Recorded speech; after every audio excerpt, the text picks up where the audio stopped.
Hola, bienvenidos a Esquina Literaria. Soy Yolanda Miranda. Les estoy compartiendo la lectura de este libro, Psicoanálisis de pareja, del amor y sus bordes. Ahora sí vamos a leer el último tema. Es el tema número 6. Se llama Locura Vincular, de Esther Cernikowicz y Silvia Gomel. Espero que les guste y les recuerdo que las invito a que se suscriban al canal, que me sigan en mi Instagram. Martes y jueves estoy haciendo unas cápsulas que se llaman 5 minutos de psicoanálisis para la vida cotidiana y después se las comparto aquí en YouTube. Tema número 6, locura vincular. El loco no es el hombre que ha perdido la razón. El loco es el que ha perdido todo, excepto la razón. Chesterton. Introducción.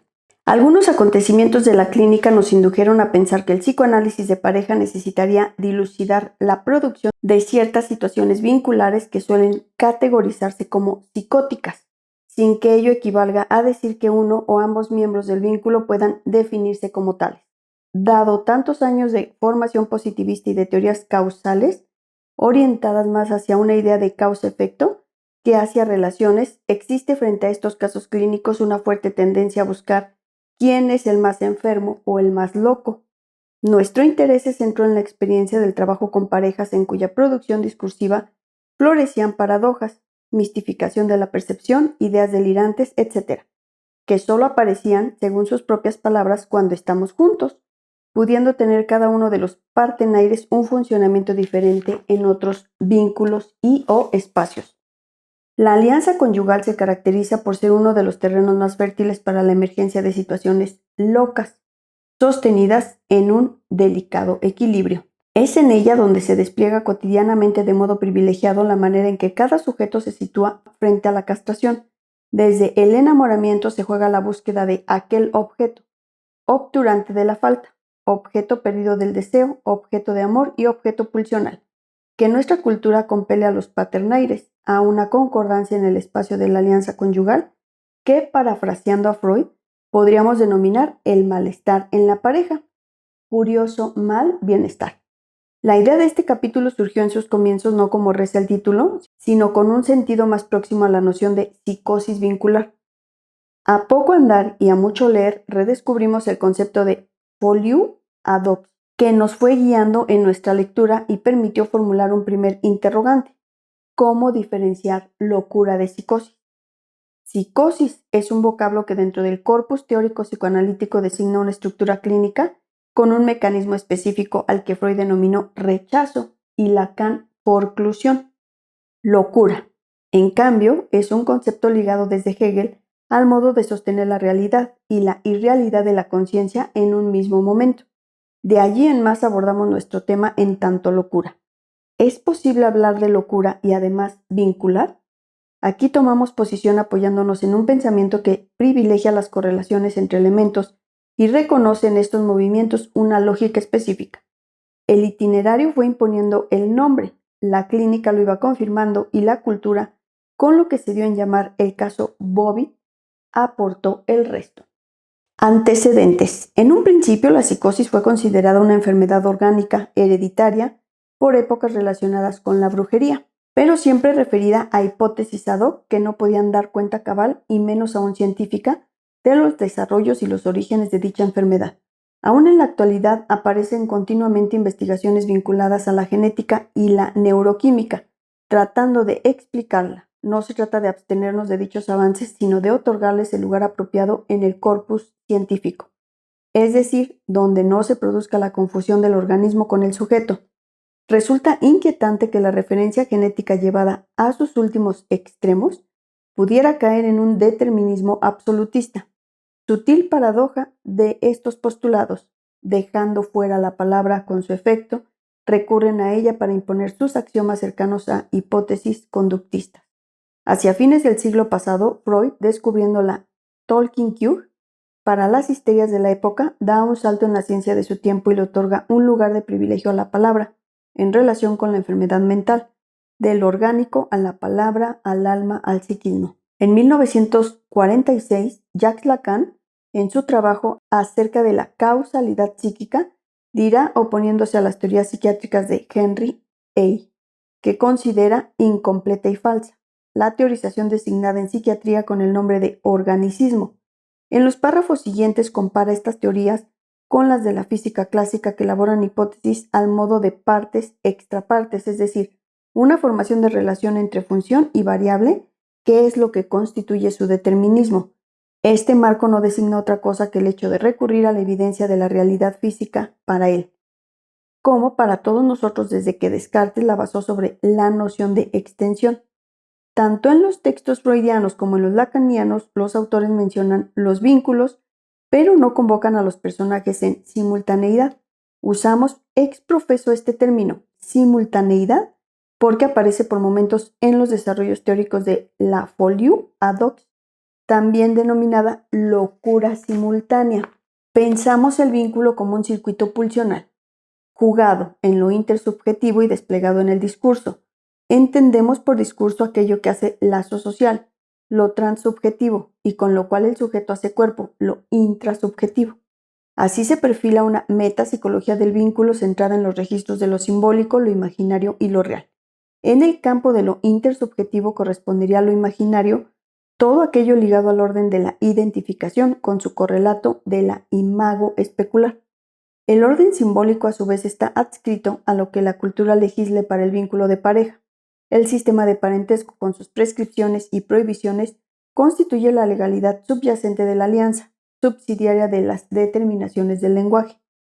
Finalmente, lo real estaría dado en primer término por lo pulsional, como surgido de un circuito que enlaza al otro en cuanto objeto parcial, y en segundo término por la marca de una complementariedad imposible, del organismo a lo psíquico, del psiquismo de uno al psiquismo de dos, del psiquismo de dos a la presencia de dos. En este trabajo intentaremos responder a los interrogantes que se nos han ido imponiendo en nuestra praxis y dar cuenta de ellos en su historicidad. Locura y vínculo en la historia, la folie à deux. En 1860 aparece en Francia un trabajo cuyo autor tituló Quelques exemples de folie communiquée. Resulta interesante destacar dos aspectos. Por un lado, el título mismo habla de comunicación y por otro, un ejemplo que da el autor. En otra circunstancia he visto al marido alienarse bajo la influencia y por el efecto de la presión que su mujer ejercía sobre él.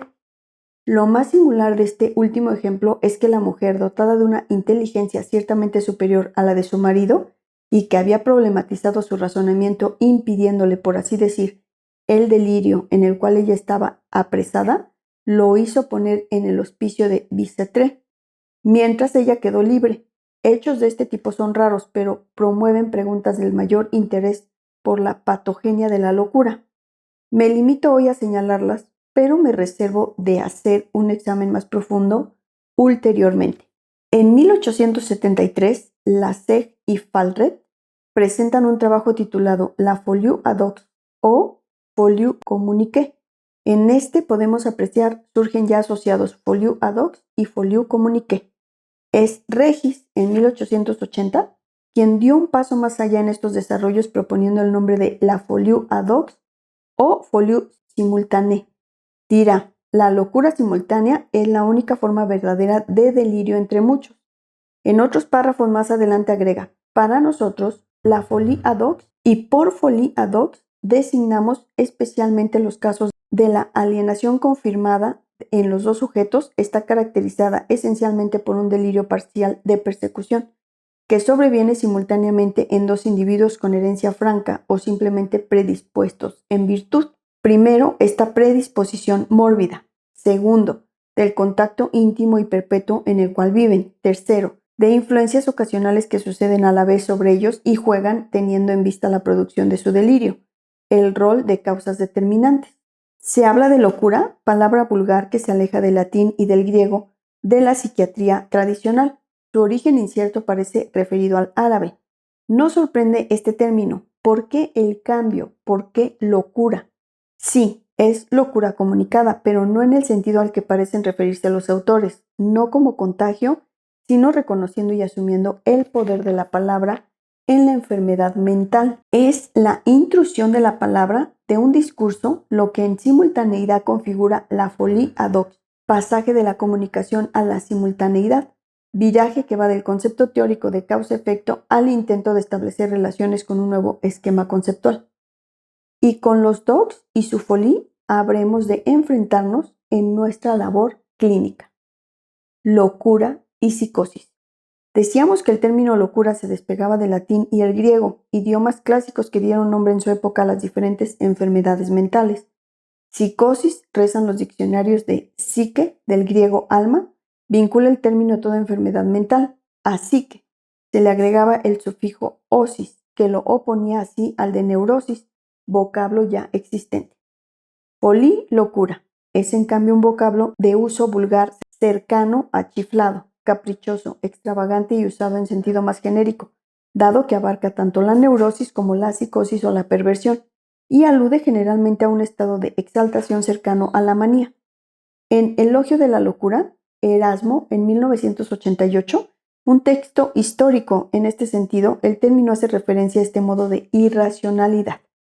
La locura no poseería las características de una estructura, sino de un fenómeno. Fenómeno es un término que procede del griego. Su significado refiere a lo que aparece, equivale a apariencia.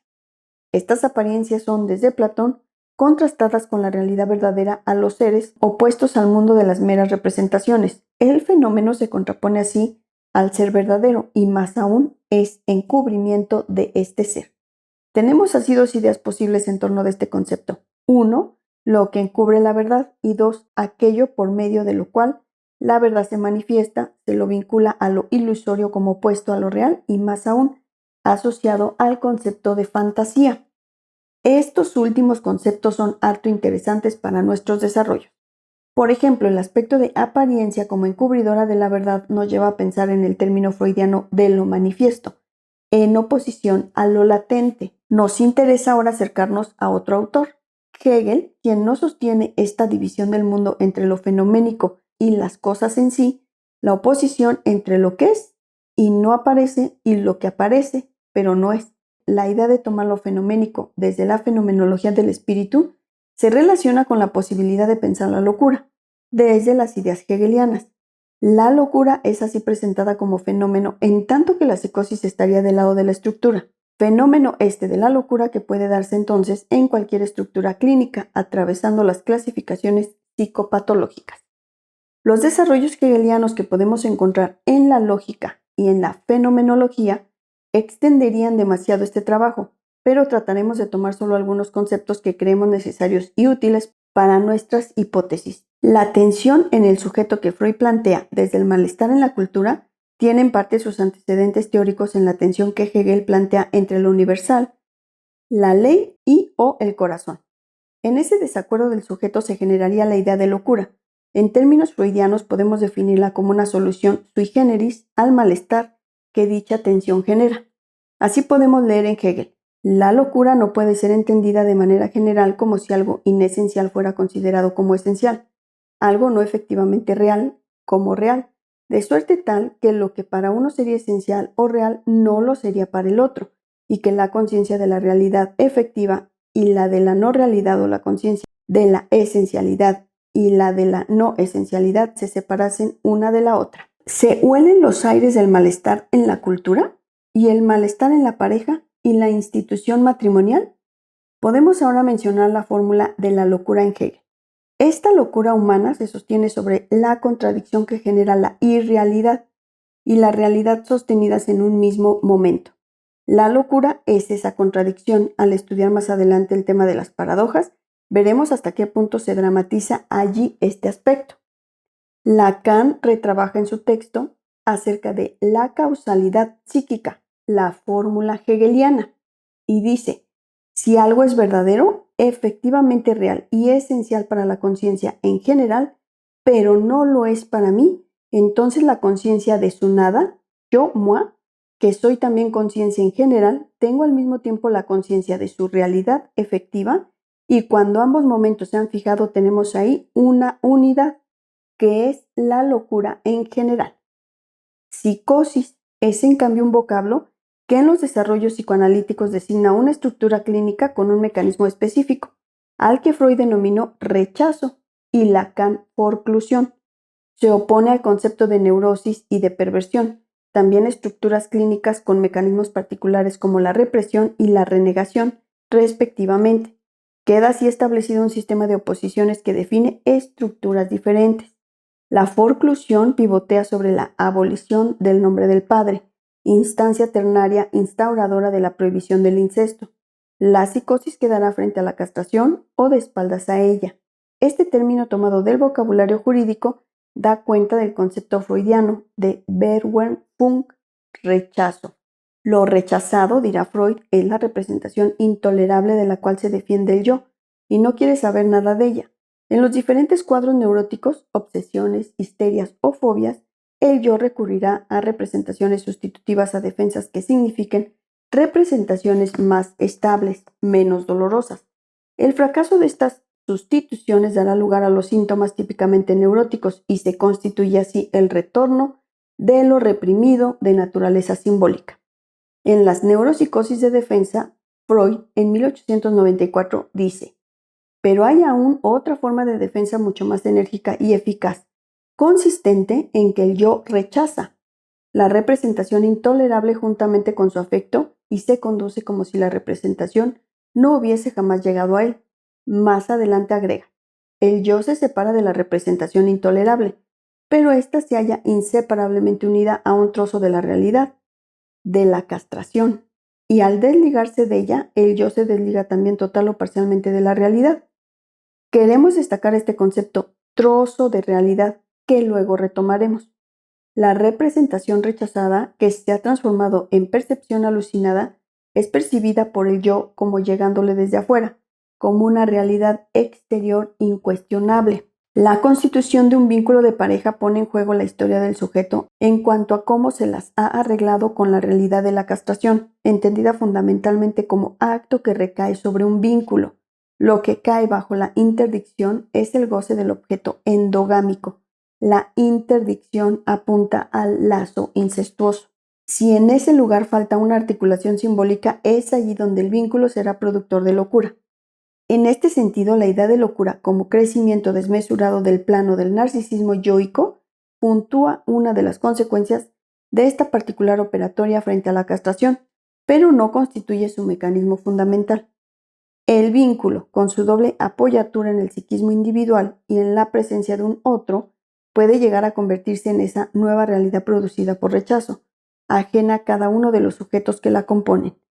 En formas muy diversas y en diferentes contextos, la concepción de las realidades coexistentes permanece invariable en la obra freudiana. En 5 conferencias sobre psicoanálisis, Freud en 1913 manifiesta: el estudio de los fenómenos hipnóticos nos había familiarizado con la concepción, sorprendente al comienzo, de que en un mismo individuo son posibles varios agrupamientos anímicos que pueden mantener bastante independencia recíproca sin saber nada. En De la historia de una neurosis infantil, en 1918, Freud escribe: coexistieron en él lado a lado 2 corrientes opuestas, una de las cuales abominaba de la castración, mientras que la otra estaba pronta a aceptarla y consolarse con la femineidad como sustituto. La tercera corriente, más antigua y profunda, que simplemente había desestimado la castración, con lo cual no estaba todavía en cuestión el juicio acerca de su realidad objetiva, seguía siendo sin duda activable. Episodio de la alucinación. Ahora bien, la realidad de la castración, tal como la denomina Freud, ¿es intolerable sobre la base de una representación o de todas? Las ideas de Nacio en 1988 acerca de la forclusión local trajeron agua a nuestro molino. Según este autor, la realidad es radicalmente acontecimental. Solo se realiza y se actualiza en el tiempo del acontecimiento. Sería un contrasentido creer que la realidad de la castración es única, dada de una sola vez y abarcadora de una vida entera. Lo inverso es lo que nos enseña la experiencia del análisis. Diferentes acontecimientos significantes provocan una castración localizada. La terciación de la función paterna en el vínculo madre-hijo signa el posicionamiento del sujeto frente a la castración del otro primordial, pero dicha operación fundante nunca tiene un acabamiento, no es completa y deja intersticios. La función paterna no es homogénea, no normativiza del mismo modo todos los planos de la subjetividad. Frente a los sucesivos acontecimientos de la vida, cada vez se ponen en juego los recursos con que un sujeto cuenta para posicionarse frente a la castración. Puede entonces suceder que frente a una apelación específica el sujeto se enfrente con una representación intolerable, quedando delineadas las condiciones para la construcción de una otra realidad. Desde la operatoria del rechazo, cuya finalidad es impedir la emergencia de angustia. No creo que la forclusión sea una operación capaz de explicar por sí sola un caso de psicosis. La considero un mecanismo local determinante de hechos locales, se los considere o no psicóticos. Quizás ahora podamos especificar más nuestras hipótesis. La alianza matrimonial, atravesada por la cultura, recordemos a Hegel, obliga a cada uno de los paternaires a confrontarse con ella, pudiendo emerger allí los puntos de tensión conducentes a la no efectivización de la ley. La constitución del vínculo de alianza reconoce para cada uno de los paternaires una demanda de lo simbólico cultural en cuanto a desprenderse del lazo endogámico con las familias de origen y por tanto corregimiento desde el lugar de hijo hasta el cónyuge y llamado a la relación sexual prescrita por la cultura. La sexualidad definida por Freud como infantil y polimorfa está siempre presente en los vínculos. La particularidad de la relación de alianza en este terreno es que desde la cultura está prescrita la relación sexual como garante de su continuidad. Sostenemos que frente a este llamado surgen en algunos sujetos una fractura en lo simbólico, y allí donde ésta se quiebre, se configura la locura vincular, como construcción de una nueva realidad conjunta. Esta neorealidad se apoya en el desconocimiento, término que preferimos utilizar dado que pensamos que es de un nivel lógico más abarcativo. El desconocimiento puede dar lugar a diversos mecanismos: represión, desmentida, rechazo, según cuál sea el posicionamiento fundante en la constitución de la alianza. La locura vincular emerge entonces como un fenómeno localizado de desconocimiento de a dos o de a varios. El trozo de realidad rechazado reaparece en el vínculo que funciona así de manera loca, con una semiótica propia apoyada en el rechazo, construyendo una neorealidad compartida que sostiene la trama vincular. Locura y vínculo en la teoría psicoanalítica. En los trabajos freudianos sobre la gradiva, el caso Dora, etc., y en los lacanianos como el caso Aimé o las hermanas Papin, por nombrar solo algunos, nos fuimos encontrando con desarrollos teóricos que para nuestra lectura daban cuenta de lo vincular. No son los únicos textos, pero sí son los más ejemplificadores a nuestro juicio. En un trabajo anterior sobre el delirio y los sueños en la gradiva de W. Jensen, Freud, en 1906, una de nosotras señaló cómo Freud iba haciendo relaciones teóricas, puentes teóricos, en el caso clínico de N. Hanold y la mujer de El andar resplandeciente. En este texto nos preguntábamos si era posible que un médico vienés del siglo pasado pudiera atender, psicoanalizar a más de uno. ¿El límite estaba dado por el discurso o por el cuerpo biológico? Retomando la lectura de este texto, descubrimos cómo Freud relaciona el encuentro de ambos personajes con lo que él nombra de cada uno, Hanold y So. Evoca para la historia vincular del otro el delirio y los sueños. Locura de uno, locura de dos o locura vincular. En el texto sobre la gradiva también hacíamos referencia al concepto de eco, acerca de lo que este autor denomina los subcódigos. Sigamos a eco. Este establece una diferencia en los subcódigos para los cuales una misma palabra comprendida por todos en su significado denotativo más difuso puede connotar para unos una cosa y para los demás otra. Una imagen de un rebaño de vacas es percibido igual por un italiano y por un hindú, pero para el primero significa alimento en abundancia y para el segundo abundancia de ocasiones rituales. Es decir, que el significante podría detonar y connotar cosas diferentes para unos y para otros. Muchas parejas suelen establecer subcódigos de estas características y ante la pregunta del analista comentan: nosotros nos entendemos, ¿no? Nosotros sabemos de qué se trata. Humberto Eco denomina a dichos subcódigos semiótica de las culturas. Nos preguntábamos si en relación con nuestro trabajo en la clínica vincular podríamos referirnos a las semióticas conyugales, que al adoptar ciertas características bizarras con sobreabundancia de neologismos y simbolizaciones sui generis, nos aproxima nuevamente a la idea de neorealidad. Lacan va unos pasos más allá al escribir sobre el caso de las hermanas Papin. Hace permanente mención no solo del vínculo entre ambas, sino del vínculo de ellas con la madre. En el caso Aimé aparece una estrategia muy significativa para nuestra lectura. Realiza entrevistas con los familiares de Aimé, pero por separado, con su hermana, con el marido. Lacan se da cita con la relación.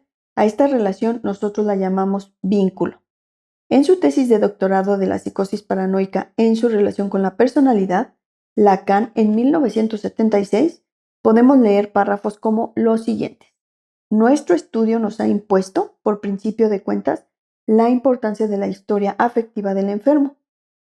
Todo el delirio de Aimé, por el contrario, según lo hemos hecho ver, puede entenderse como una transposición cada vez más centrífuga de un odio, cuyo objeto directo se rehúsa ella a recoger. Sigamos este autor en el mismo texto. No puede entonces dejar de impresionarnos la frecuencia de los delirios a dúo que reúnen a madre e hija o padre e hijo. Si estudiamos atentamente estos casos, nos daremos cuenta de que la doctrina clásica del contagio mental no los explica jamás. Es imposible distinguir entre el presunto sujeto inductor, cuya eficacia sugestiva radicaría en sus capacidades superiores, o en alguna estenia afectiva mayor, y el presunto sujeto inducido, que sería el que tiene que sufrir la sugestión a causa de su debilidad mental. Se habla entonces de locuras simultáneas o delirios convergentes. Pero queda sin explicar el hecho de que tal coincidencia sea tan frecuente. Es notable el hecho de que en todos los casos de delirios a dúo registrados por Legrand du Saulet en su libro magistral, los codelirantes estén unidos entre sí por un vínculo familiar o por una vida en común bastante prolongada. De acuerdo con nuestras observaciones, las más determinantes son las situaciones familiares de la infancia, pero nuestro caso nos muestra que las demás situaciones vitales de la vida desempeñan igualmente un papel, que aunque suele depender de su relación con las primeras, no deja por ello de ser notorio en la organización de la psicosis. A medida que otros estudios como el nuestro vayan proporcionándonos más hechos nuevos, se irá viendo mejor de qué manera las interreacciones inconscientes entre los individuos van mucho más lejos de lo que las experiencias mismas de la sugestión dirigida habían permitido imaginar. En este encadenamiento que vamos realizando nos encontramos a Janine Puget en 1993 y otros autores, quienes ubican otra de las razones de la frecuencia de situaciones locas en las paradojas estructurales de la pareja. Se trataría de un tipo de dilema definitorio del vínculo, de una condición necesaria para dicha configuración. Nos parecen de particular interés dos de las paradojas mencionadas por esta autora, que por su carácter fundante son ineludibles para la constitución de la relación de alianza. La primera paradoja está relacionada con la cuestión de la pertenencia. Existe obligación de pertenecer al vínculo y la simultánea opción de elección. Es obligatorio pertenecer a la institución matrimonial siguiendo modelos aprendidos y al mismo tiempo es obligatorio elegir cómo pertenecer desobedeciendo dichos modelos. La segunda paradoja fundante incluye fusión y separatividad, que el otro sea como el propio yo y simultáneamente diferente. Pensamos la primera paradoja en términos de elección de objeto amoroso. Sabemos que el encuentro del objeto es, en verdad, un reencuentro. En este sentido podríamos decir, en la elección de objeto, el objeto no se elige, pero al mismo tiempo es imprescindible algo diferente en esa elección, para que no resulte una mera copia de lo endogámico, algo nuevo, algo viejo, algo azul y algo prestado. En cuanto a la segunda paradoja fundante, si la separatividad se privilegia y no da lugar a la fusión, el enamoramiento es imposible y el goce siempre efímero del instante del sentimiento oceánico desaparece. Pero si la fusión no da paso a la separatividad, el instante de goce se eterniza y las subjetividades corren riesgo de diluirse. Los hijos son herederos de fortunas e infortunios parentales. El modo en el cual una generación se las arregla con los grandes temas de la vida va a insistir de manera ineludible en la estructuración psíquica de las generaciones posteriores. Bernstein en 1981 señaló: el establecimiento de la alianza conyugal puede crear un nuevo contexto desde donde los signos adquieren otro significado, pero si la relación conyugal es semánticamente débil, Sigue vigente el contexto de la familia materna, en cuyo caso los signos transportan un significado apropiado al contexto anterior, pero progresivamente anacrónico en relación con el nuevo contexto. En ese sentido, un significado se tornará irracional cuando, dado un contexto determinado, no se adapta o no es contenido por la percepción. Finalmente, y en relación con lo transgeneracional, afirma que un significado adecuado en la generación de los abuelos puede tornarse inadecuado si persiste en el contexto de la generación de los padres y corre el riesgo de convertirse en irracional si persiste inmodificado en la generación de los hijos. ¿Cómo podemos relacionar estos conceptos con el de locura vincular? Un hombre y una mujer enlazados en un vínculo loco provienen con frecuencia de familias en las cuales florecieron delirios de a dos o de a varios, pero no se los llamaban delirios, sino convicciones. La convicción es la consecuencia de pensar con certezas y buscar confirmar el mundo exterior real, recortándolo para hacerlo coincidente con las propias construcciones mentales. Aquello que se llama delirio, cuando es expresado por una sola voz, puede denominarse convicción, si el convencimiento es compartido familiarmente y corre el riesgo de transformarse en ideología, política, racial o religiosa, o en teoría científica, cuando es sustentado por grupos numerosos. Cada uno de los patternaires tiene una herencia y una predisposición a sostener realidades locas, con fragmentos de su subjetividad. Para ello han debido padecer un cautiverio identificatorio con quien funcionó como otro primordial en su dimensión de yo ideal. Es por eso que restablecer nexos causales u organizar una nueva causalidad supone desidentificarse de esas figuras ideales. Se juega allí una dimensión de la castración, en las figuras de la pérdida del objeto endogámico idealizado, que reobra sobre estas identificaciones y hace peligrar el conjunto de la arquitectura identificatoria de un sujeto. Un comentario más acerca del concepto de transmisión de la irracionalidad. Freud señaló que la razón consciente no gobierna los actos humanos y descubrió así la legalidad inconsciente.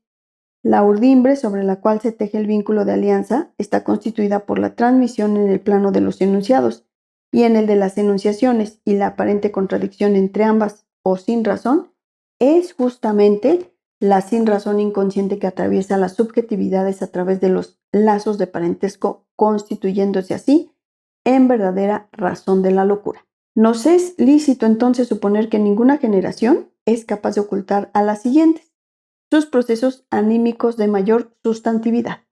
No podemos no transmitir a nuestros descendientes el sentido inconsciente que se desliza a través de los lazos transgeneracionales. Locura y vínculo en el doble vínculo.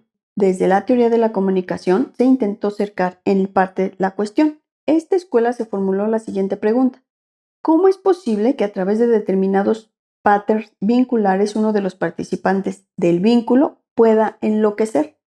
La publicación del modelo denominado Teoría del doble vínculo de Bateson en 1976 marcó un hito en la historia de la psiquiatría, puesto que ubicó la enfermedad mental en el contexto de una trama relacional, utilizando por primera vez el término vínculo en relación con la esquizofrenia, sacándola de una concepción exclusivamente biologista e individual. El postulado central de esta teoría propone que las modalidades de comunicación utilizadas por la familia durante la socialización del sujeto que desarrollara una esquizofrenia, que caracterizan por la asiduidad con que éste ha sido expuesto durante su infancia a mensajes paradójicos a los cuales debe responder, pese a su insolubilidad intrínseca. El sujeto no puede denunciar la situación y abandonar el campo dada la dependencia inherente a la situación infantil, promoviéndose así la vivencia de sin salida. Bateson afirma que la madre de un futuro esquizofrénico expresará simultáneamente al menos dos órdenes de mensaje. 1. Conducta hostil de retraimiento cada vez que el niño se acerca. 2. Conducta de amor o acercamiento simulado, que surge cuando el niño responde a su conducta hostil o de retraimiento, como una manera de negar que es ella la que se aparta. Si el niño cree en la palabra de la madre, mantiene la relación necesaria para él, pero a costa de negar su percepción. Si cree en su percepción, se mantiene en la realidad, pero queda expuesto a la desprotección parental. Ya está instalado en el doble vínculo. deberá entonces descalificar su propia percepción, tanto en lo referente a los mensajes que recibe desde afuera, como en cuanto a las señales de su propia interioridad. Esta desesperada estrategia utilizada para sostener un vínculo, desconocer la propia verdad ante el horror a diferenciarse, nos parece de crucial importancia en la temática que estamos abordando. El concepto de madre esquizofrénica muestra claramente la direccionalidad del vínculo. En este trabajo, en cambio, nos preguntamos acerca de las especificidades de un vínculo enloquecedor. La hipótesis de una red inclusiva o un pensamiento estructural nos permite pensar a todos los protagonistas anudados, coparticipando en cada situación. Podemos formular ahora nuestra propia definición. La locura vincular emerge al modo de un fenómeno sustentado en el compromiso para desconocer, reconocer, de a dos o de a varios, la realidad de la castración en una situación localizada y cuyo efecto es la creación de una neorealidad vincular sostenida como una contradicción. Locura vincular modalidades, locura y parámetros. A la luz de estas ideas pudimos pensar en el concepto de parámetros definitorios de la relación de alianza, relaciones sexuales, cotidianidad, proyecto vital compartido, tendencia monogámica. Cada uno de ellos se constituye en un recurso vincular ilusorio para soportar la castración de a dos. Las relaciones sexuales donde se juega el goce imposible de una unión continua con el otro, la cotidianidad en la cual el otro pareciera ser siempre el mismo, con sus rituales pensados como intentos de inmovilizar el devenir del tiempo, el proyecto vital compartido apunta hacia el futuro, lo no advenido. ¿Cómo no pensar que el proyecto es un modo de escapar a la dolorosa verdad de la finitud? Un proyecto de a dos es quizás el rodeo más largo, frente a la muerte. Finalmente, la monogamia, anhelo constante de sostener la incondicionalidad del otro, de ser uno para el otro, el objeto que colma, que torna innecesaria la búsqueda de cualquier otro. Pero cada uno de los parámetros es un eventual disparador de angustia frente a lo fallido de esta función, a la vez encubridora, recubridora y en su falla descubridora. Miguel y Elida están casados desde hace 30 años. Consultan por la mala relación que tienen con su hija, Cora, de 19 años, que el año anterior quedó embarazada y decidió vivir en pareja sin tener los medios económicos para ello. Se angustiaron porque frente a las demandas de la hija, departamento, asignación mensual, gastos de parto, etc., se sienten despojados y no pueden poner límites. Comentan que se llevan realmente bien y que son una pareja sólida. Hay comprensión, amor y también fuerte deseo sexual. Expresan el mismo deseo en cuanto a proyecto: vivir tranquilos y disfrutar de lo que tienen. Miguel formula solo una pequeña queja. Elida hace ya varios años que padece de insomnio, por lo tanto se dedica a tejer durante la noche y se acuesta alrededor de las 5 de la mañana. Miguel se levanta a las 7, levanta a los hijos, prepara el desayuno y los lleva al colegio. Hace un alto al mediodía y toma un café solo. Elida duerme hasta las primeras horas de la tarde. Cuando Miguel regresa por la noche, pasa primero por un negocio de comidas y compra la cena porque su mujer no cocina ni hace las compras. Cenan juntos, miran la televisión en familia y a las 23 horas Miguel se acuesta porque no da más. Cuando se les pregunta un poco más acerca de esta modalidad de la vida cotidiana, nos enteramos de que Elida necesita tomar hipnóticos para dormir. Desde el momento en que los toma hasta que efectivamente se acuesta, pierde el control de sus actos. No recuerda nada, salvo que tiene hambre. Miguel relata que muchas veces al levantarse encuentra la heladera abierta y comida desparramada por el piso o arrojada contra las paredes. Limpia entonces rápidamente para que los chicos no se den cuenta.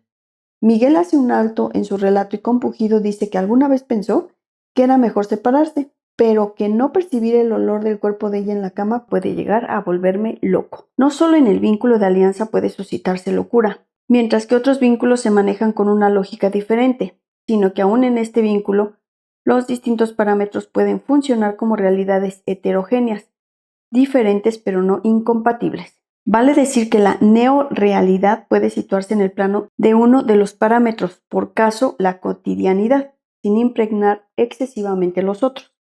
Locura y percepción. Irma y Osvaldo constituyen una pareja desde hace pocos años. Cada uno tiene hijos de su anterior matrimonio. La hija de Osvaldo, Noemí, cumple 15 años e invita a su padre a la fiesta. Irma no está incluida. por razones en partes obvias y en parte no tan obvias. Osvaldo le dice a su esposa que no concurrirá a esa fiesta, dado que ella no ha sido invitada. Un tiempo después, Osvaldo e Irma están mirando las fotos del cumpleaños. En una de ellas aparece Osvaldo. ¿Pero sos vos? ¿Entonces fuiste a la fiesta? No, este no soy yo. ¿Qué ha sucedido? La descalificación de la percepción muestra que se ha fragmentado un orden de representaciones de modo que cada uno de los paternaires se separe de una representación intolerable y la realidad exterior sea suplantada por otra, la neorrealidad, como una vicisitud de la realidad vincular.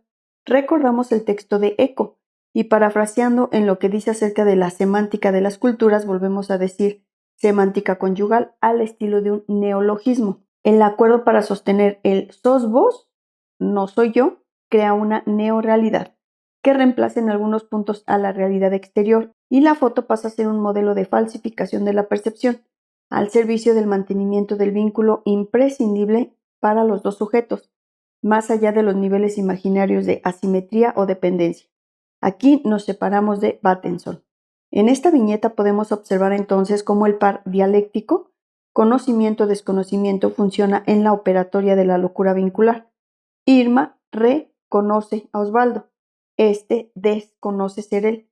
El conjunto formado por las dos operaciones es compartido y les posibilita sostener la locura.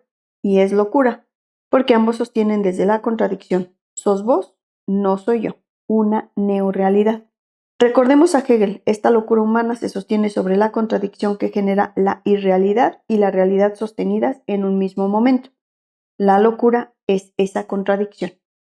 ¿Qué sucede con aquel que dictamina no soy yo? Siempre hay un otro que ha servido de garantía para el mantenimiento de la vigencia del delirio. Y hablamos del otro, el otro primordial que se sostiene en un otro especular, un semejante, un prójimo. Creemos que los lugares enloquecedor y enloquecido son los efectos imaginarios intercambiables de una estructura determinante que efectiviza la locura para ambos. Ahora bien, ¿qué ha pasado con la prueba de realidad para ambos integrantes del vínculo? Este concepto refiere a la posibilidad de atribuir realidad a algo independientemente del deseo y define el proceso postulado por Freud, que permite al sujeto distinguir los estímulos procedentes del mundo exterior de los internos. Se evita así la posible confusión entre lo percibido y lo meramente representado, confusión que se hallaría en el origen de la alucinación. Locura y duelo. ¿Qué sucede cuando se construye un acuerdo vincular para desconocer la pérdida y sus consecuencias? Existen múltiples ejemplos en los cuales una pareja rechaza la pérdida de un hijo u otro familiar y desconoce la percepción de su muerte. Se comportan como si éste aún viviera, es decir, producen una neorrealidad sostenida en el vínculo y a través de él. De este modo, ropas, juguetes y demás objetos se mantienen en el exacto sitio en que fueron dejados por el muerto, como a la espera de su retorno. La pareja puede así pactar el rechazo de duelos relacionados con muerte, enfermedad, vejez o infortunios de diversa índole, todo aquello que evoque la pérdida. Félix y Zulema llegan a su primera entrevista de pareja. Tienen alrededor de 50 años. Félix impresiona por su palidez. Lleva una peluca de cabellera abundante que contrasta con la apariencia general de deterioro y le otorga un aspecto extraño. La palabra prueba quizá no sea la más feliz por el arrastre semántico desde las ciencias físico-matemáticas. En verdad el proceso no consiste en comprobar la adecuación de la representación con la cosa, sino establecer las condiciones en que se funda la diferencia. La ausencia que delinea al objeto perdido da lugar a un doble reconocimiento. La representación no es por sí sola la cosa, y así se circunscribe como una mera representación, y la cosa por no ser. La representación cae más allá de ella. Zulema. Venimos por problemas en las relaciones sexuales. Hace 23 años que estamos casados y entre nosotros siempre hubo una pasión enorme, pero ahora pareciera que él ya no tuviera el mismo interés. Félix. Eso no es verdad. Zule me sigue excitando como cuando éramos pibes. Va, en realidad somos pibes. Lo que pasa es que ella por ahí está más absorbida por el trabajo y muchas veces está cansada. Zulema. ¿Vos qué querés? ¿Tirar el fardo a mí? Pero yo pienso que vos tenés otra mina. Por eso estás así desde el principio de año. Terapeuta. ¿Pasó algo a principio de año? Félix, a mí me descubrieron un cáncer. Ahora estoy haciendo quimio. Zulema. Sí, pero eso no tiene nada que ver con lo que estamos diciendo. Félix, absolutamente. El problema es otro. En esta viñeta observamos cómo a partir de la desarticulación de las relaciones causales se generan condiciones locas, sustentadas en el desconocimiento que ambos realizan de la percepción del cuerpo deteriorado del marido. Dar crédito a lo que se sabe significaría la emergencia de una representación intolerable, desconectada a su vez con otras que, de admitirse su veracidad, descompletarían a quien ha funcionado como un otro primordial para el sujeto, llevando así al reconocimiento de su castración. Este punto ciego de la percepción remite entonces a un agujero en la cadena representacional, monumento mudo, a aquellos hitos de no efectivización de la ley paterna. En realidad, el rechazo y su efecto, la neorealidad actual, están al servicio de sostener el rechazo anterior sobre los puntos de falta de un personaje ubicado para el sujeto en un lugar privilegiado desde su deseo. Dicho de otro modo, la no aceptación de la pérdida del vínculo endogámico cae sobre el vínculo de alianza y lleva a que una parte de la percepción se desconozca para poder suplantar una realidad por otra. Esta permite sostener un vínculo originario sobre el cual no se ha efectivizado plenamente la castración. Recordemos el ejemplo de la fotografía. La neorrealidad vincular construida sobre este mecanismo tiene muchas veces las características de certeza inconmovible de la alucinación, como presencia de lo que fue excluido de lo simbólico y solo aparece en los intercambios realizados por la pareja, verbales, corporales, de bienes, convirtiéndose en indicador de esta particular estrategia de A2 que hemos llamado locura vincular. Locura y angustia. ¿Cuál es la sutil alquimia que posibilita un vínculo de estas características sostenerse a veces hasta la muerte? El temor al derrumbe, para utilizar la bella expresión de Winnicott, derrumbe del yo, del vínculo del sujeto. Una primera observación. Este tipo de vínculos posee una fuerte estabilidad y suele perdurar a lo largo del tiempo. Las viñetas utilizadas pertenecen en su mayoría a parejas con muchos años de convivencia. Existe un punto de fusión, de sentimiento oceánico, repicando sobre ese otro vínculo que los enlaza endogámicamente. Sobre él se monta el goce necesario de preservar aún pagando el alto precio de la locura vincular. ¿Qué lleva entonces a estas parejas a un consultorio psicológico? Nuestra clínica nos fue señalando que algo hace tope a la locura, el despliegue siempre incesante de la omnipotencia narcisista, tope proveniente de lo real en sus múltiples vertientes. Desde lo transubjetivo, múltiples acontecimientos disruptivos macrocontextuales atentan contra esta homeostasis ilusoria. Nuestro país, si se nos permite la ironía, es un verdadero agente de salud en ese sentido, como proveedor incansable de inestabilidades, imprevistos y azares. La consulta concretada a partir de conflictos económicos abruptos en la economía familiar desnuda muchas veces funcionamientos locos. El vector temporal constituye otro tope. Los hitos irreversibles del paso del tiempo van dejando sus surcos en los cuerpos. Esta avant-escène de la muerte, cuando se hace presente, empuja la consulta. También las enfermedades graves e inhabilitantes se ubican en la línea de lo que hace tope desde el cuerpo. Por otra parte, el paso del tiempo y la permanencia del vínculo implican que ciertos acontecimientos sean esperables: enfermedad y muerte de los padres, crecimiento y partida de los hijos, sucesiones y legados. Otra variante la constituyen acontecimientos sucedidos a un tercero, ubicados también en el conjunto vincular. Los hijos son en general quienes se sienten compulsados a sentir y denunciar el malestar silenciado. Accidentes, adicciones, psicosomatosis en los hijos también empujan a estas parejas al consultorio. ¿Qué tienen en común todas estas situaciones? Algo de lo real irrumpe y promueve un quiebre en el goce, hasta allí ilusoriamente sin fisuras. No se nos escapa que todas estas situaciones tienen un punto en el cual se anudan, la imposibilidad de instalar un proceso de duelo.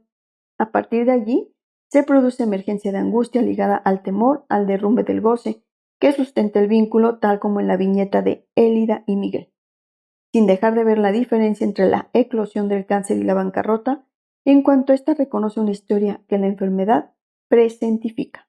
Vamos a detenernos en la cuestión de la angustia. En todo proceso de separación aparecen fantasías catastróficas fundadas en última instancia en el desamparo, miedo a la soledad, la enfermedad, la muerte, la locura, la promiscuidad. Podemos especificar ahora que cuando estas parejas piden ayuda, no lo hacen por el sufrimiento producido por la locura vincular, sino por la angustia ante la amenaza de la pérdida de goce, que se suma así a la angustia frente al desamparo.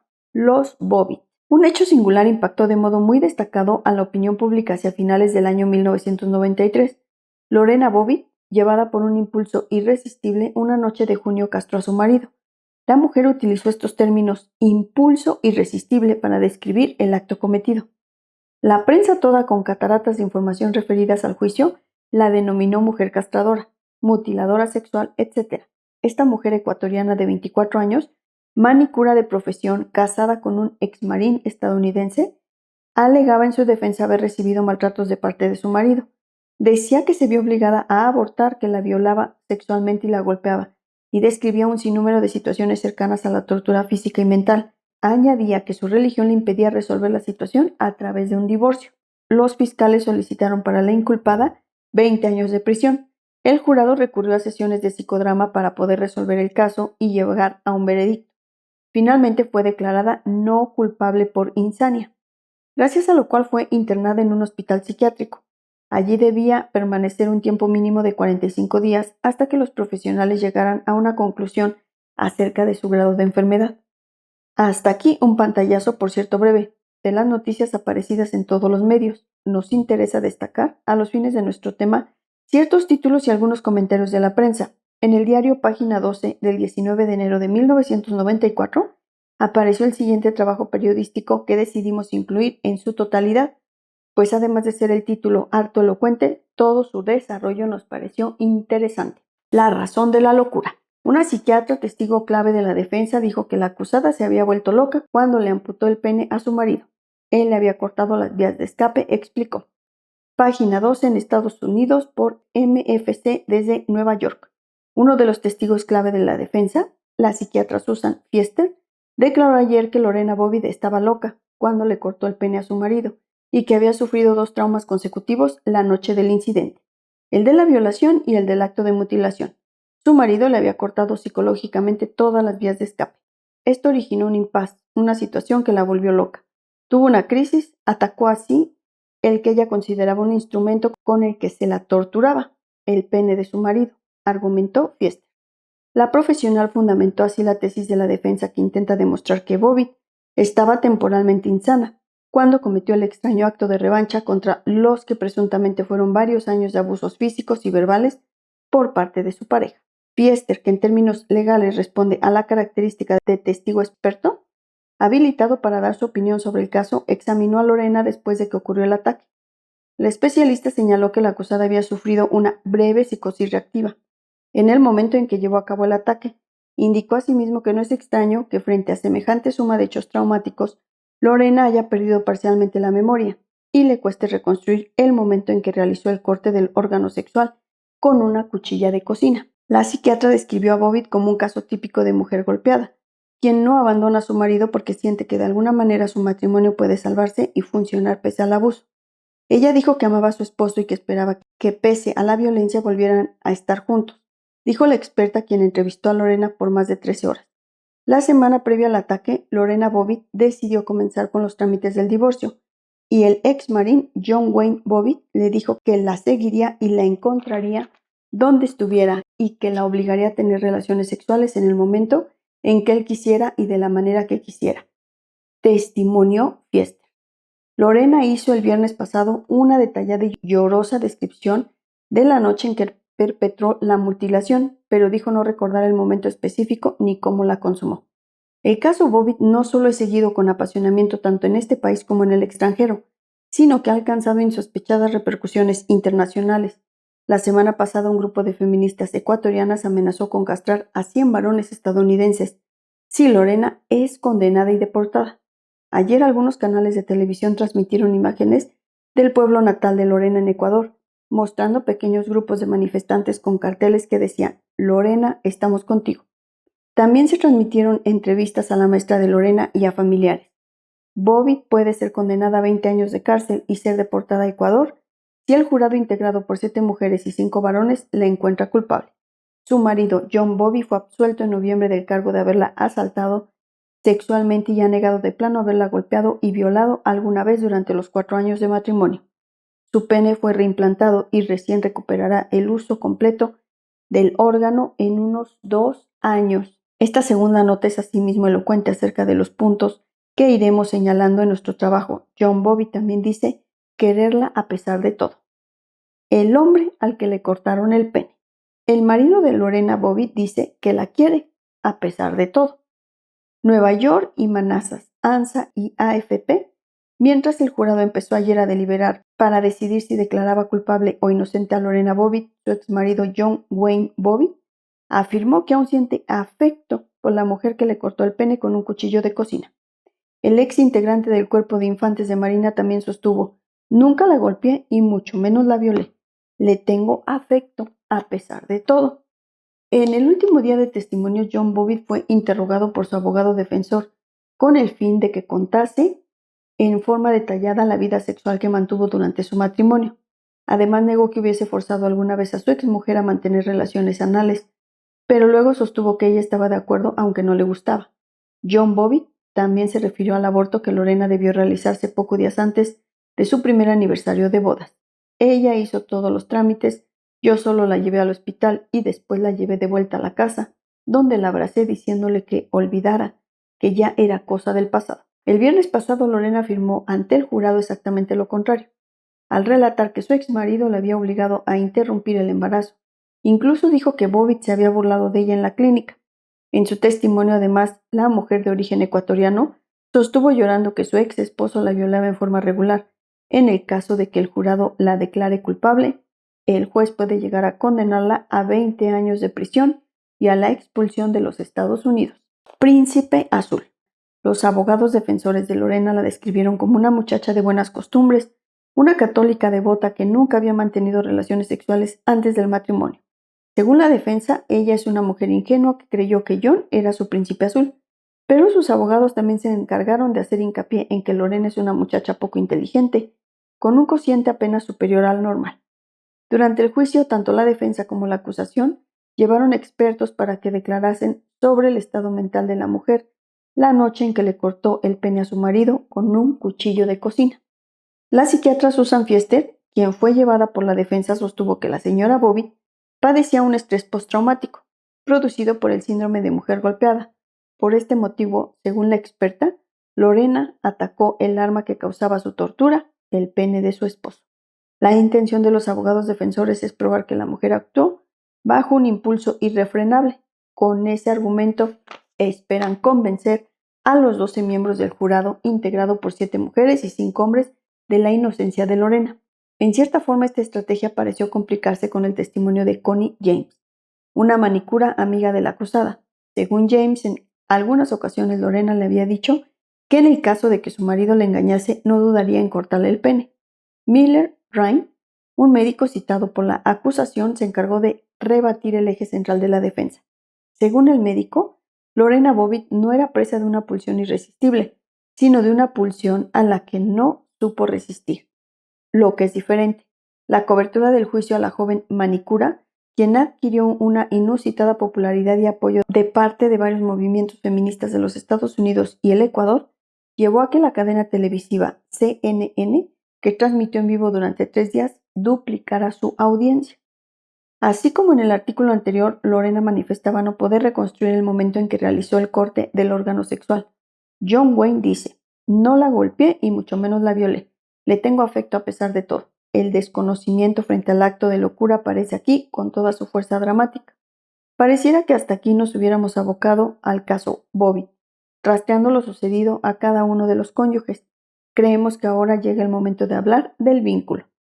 El jurado se hallaba totalmente dividido frente a este caso y le fue necesario recurrir a un psicodrama cuyo libreto seguía paso a paso las declaraciones que Lorena hizo a la policía inmediatamente después del incidente. ¿Qué significa recurrir al psicodrama en esta situación? La necesidad del jurado de poner en escena el vínculo, el relato de uno solo de los cónyuges que indefectiblemente se ubicaba en el lugar de la víctima y al otro en el lugar del victimario. Les impedía resolver sin polarizarse, o uno o el otro. Si Lorena era culpable, John Wayne era inocente. Si Lorena era inocente, John Wayne era culpable. ¿Cómo salir de este atolladero? Retorna la pregunta: ¿quién es el enfermo?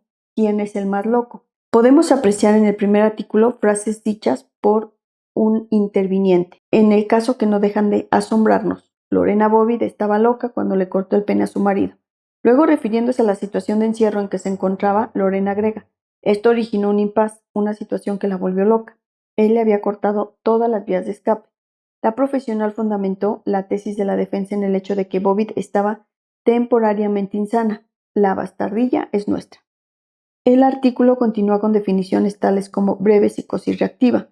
En un trabajo anterior, una de nosotras, al referirse al concepto de estructura a fin de entender la dinámica vincular, rastreó el concepto de causa y la lógica que éste encierra. Mencionamos ese texto porque nos parece que justamente analizar el caso Bobbitt desde cada uno de los cónyuges no consigue escapar de una lógica causal que arriba indefectiblemente al resultado de uno culpable e inocente el otro. Si bien desde el punto de vista jurídico esto es necesario y constituye un modo de regular desde la ley la conducta humana, desde el punto de vista psicoanalítico y más aún del psicoanálisis vincular, el concepto de vínculo y la lógica binaria que esto conlleva nos facilita un análisis más acabado y con mayor despliegue en lo que a la locura vincular se refiere. La necesidad del jurado de asumir los dos roles por medio del psicodrama y el veredicto de no culpable por insania temporaria. El amor que se sostiene en paralelo a un deseo de aniquilación, en un acuerdo para el desconocimiento de lo actuado por ambos cónyuges y la vivencia de sin salida, autorizan la posibilidad de una lectura del caso Bobbitt como locura vincular.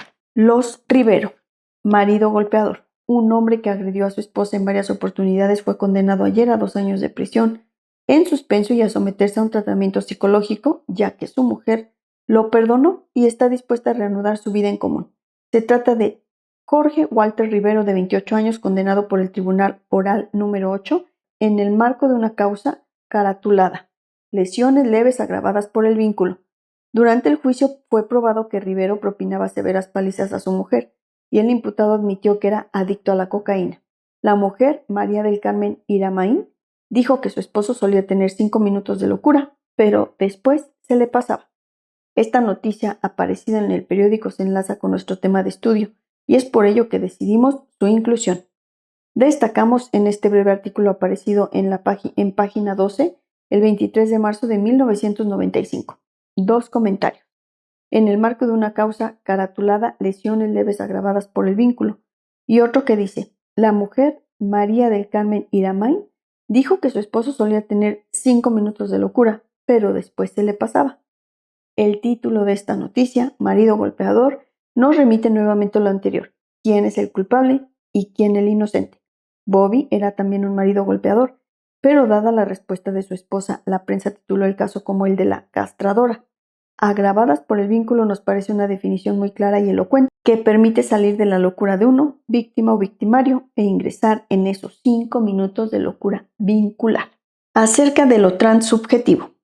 Cuando Lasseg y Fabre describen la folie à deux, distinguen entre el enfermo activo y el individuo receptivo que sufre su influencia, sea por contagio o debido a su propia naturaleza mental. Destacan que, desde otro punto de vista, el alienado sufre la presión de aquel que se asocia a sus divagaciones, las impulsa y coordina y las hace más o menos verosímiles. El caso Bobbitt llevó a que muchos personajes famosos, escritores, políticos, artistas, fueran entrevistados por los medios y dieran a conocer sus opiniones. Muchas de ellas parecían responder a una suerte de apuntalamiento transsubjetivo de la locura, a un esfuerzo de coherentización y búsqueda de fundamento que desmintiera el hecho loco. ¿Cómo no recordar a los viejos maestros? La mayoría de los juicios emitidos puede agruparse alrededor de 2 grandes ejes: liberación femenina y liberación latinoamericana.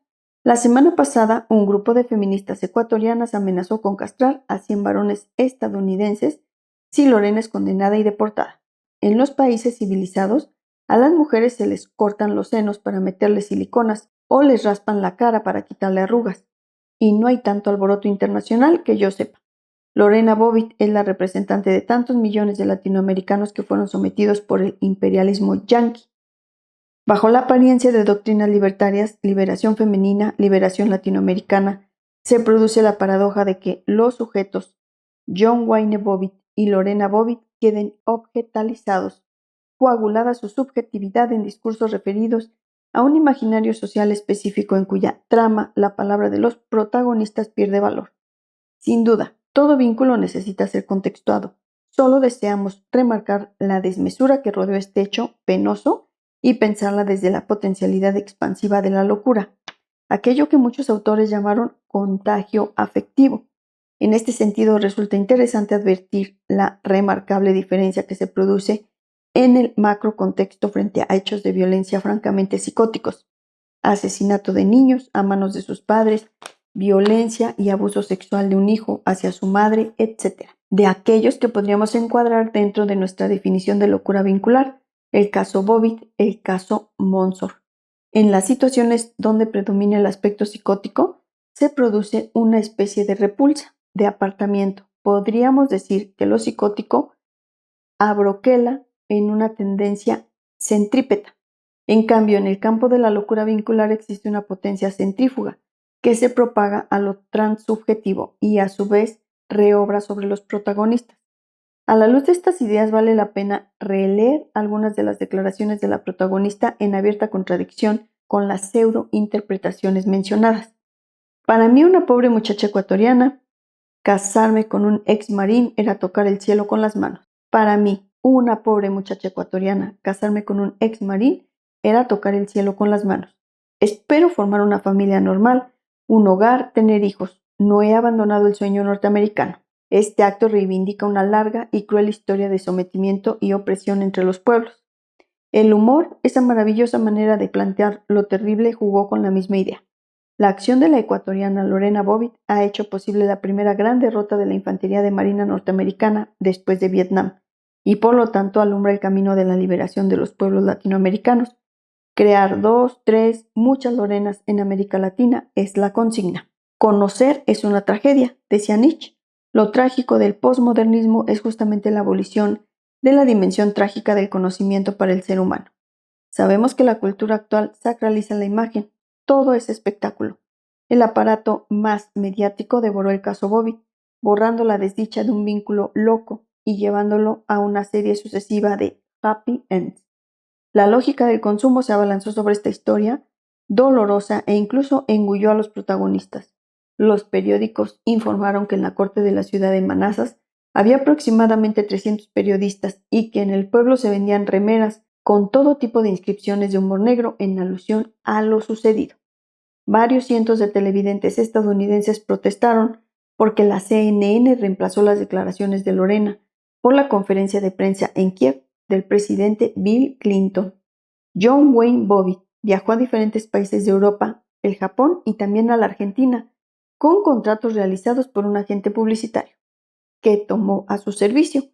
Exhibió su absoluta recuperación y declaró haber tenido relaciones sexuales satisfactorias. También patrocinó la presentación de un video porno. En cuanto a Lorena, su representante de publicidad anunció la negociación de un contrato de exclusividad en televisión, cuyo cachet era utilizado para pagar a sus abogados. El postmodernismo, con su cultura light, reparte dinero y sonrisas para los protagonistas de esta locura vincular convertida en vodevil. Y por último, según una noticia aparecida en el mes de marzo de 1994, se está ensayando en Broadway un espectáculo cuyo título será Bobbitt, de musical. A modo de cierre, comenzamos a escribir este trabajo con una serie de interrogantes. ¿Cómo diferenciar locura de psicosis? ¿De qué modo hacer la distinción clínica y teórica? ¿Es posible hablar de locura y además vincular? Vayamos a la primera pregunta. ¿Cómo diferenciar locura de psicosis? Para intentar responder recurrimos a distintas disciplinas: la filosofía, la semiótica, la psiquiatría, el psicoanálisis. Arribamos así a algunas conclusiones previsorias. Psicosis es un vocablo que dentro del corpus teórico psicoanalítico designa una estructura clínica con un mecanismo específico, al que Freud denominó rechazo y Lacan forclusión. Locura, en cambio, es un concepto ligado desde Hegel al modo de sostener la realidad y la irrealidad de la conciencia en un mismo momento. ¿De qué modo hacer la distinción teórica y clínica? La locura puede darse en cualquier estructura clínica vincular, atravesando las clasificaciones psicopatológicas y dando lugar a diversos mecanismos, según cuál sea el posicionamiento fundante en la constitución de la alianza. ¿Es posible hablar de locura vincular? Sí, es posible hablar de locura vincular pensada como un fenómeno de desconocimiento entre dos o entre muchos. expresión que conservamos como homenaje a Regis. Existe una modalidad de compromiso en la pareja que gravita en torno del desconocimiento de la castración en un plano localizado que puede no abarcar la totalidad del vínculo y generalmente no impregna otros vínculos. En el lugar del desconocimiento se constituye una neorrealidad que se convierte en rasgo patognomónico de la locura vincular, en un más allá del placer y en un más acá de cualquier clasificación psicopatológica, apoyada en la contradicción del reconocimiento-desconocimiento. Diferenciar esta modalidad clínica supone a nuestro parecer importantes consecuencias para la dirección de la cura. Volvamos al epígrafe. El loco es el que ha perdido todo, excepto la razón. Hemos recorrido el camino que va desde la sin razón a la razón, de la razón de uno a la razón de a dos, de la locura de a uno a la locura vincular. Espero que les haya gustado la lectura del día de hoy de este libro, Psicoanálisis de pareja, del amor y sus bordes. La coordinadora es Janine Puget. Con este último tema, ahora sí terminamos este libro. Los invito y las invito a que se suscriban al canal, que me dejen sus comentarios, que compartan la lectura y que me acompañen martes y jueves en mi Instagram, en los en vivo que estoy haciendo, que se llaman 5 minutos de psicoanálisis para la vida cotidiana. Muchas gracias por escuchar.